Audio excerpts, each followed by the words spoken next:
Nearly 4.5 days after voting in the U.S. presidential elections closed at 11:24 a.m. Eastern Time on Saturday, or 24 past midnight Sunday Philippine time, international cable news declared ex-Vice President Joseph R. Biden the projected winner of the overall vote count and unofficial president-elect.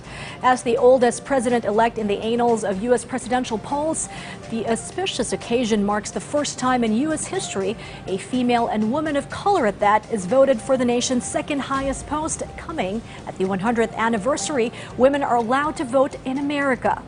In the meantime, a vanquished and defiant president refuses to yield, citing without proof how voter fraud and illegitimate ballots cast marred the 2020 presidential elections and deprived him of his victory. This report.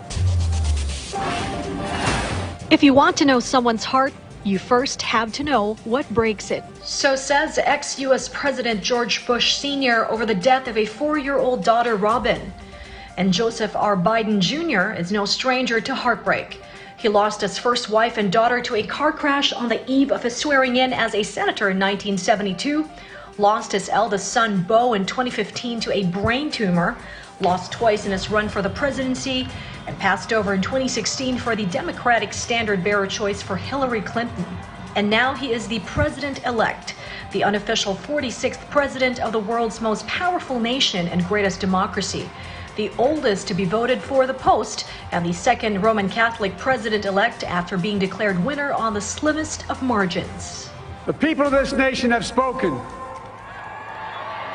They've delivered us a clear victory, a convincing victory, a victory for we the people.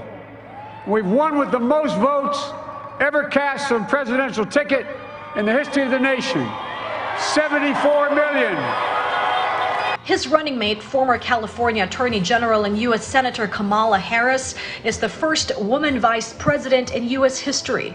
A daughter of Afro-American, Jamaican, and South Asian descent, her election coming on the 100th anniversary of women being allowed to vote in America. All the women who have worked to secure and protect the right to vote for over a century, 100 years ago with the 19th Amendment, 55 years ago with the Voting Rights Act, and now in 2020 with a new generation of women in our country who cast their ballots and continued the fight for their fundamental right to vote and be heard. And the Biden transition team is wasting no time to get to work to deal with the biggest and most urgent challenge up ahead: the worsening coronavirus. Likewise, he offered a message of healing and reconciliation, reaching out to the 70 million of mostly Republicans who did not vote for him. Meanwhile, rival and sitting President Donald Trump refuses to yield and accept the truth he was fired by the American people. His renewal for a second term rejected.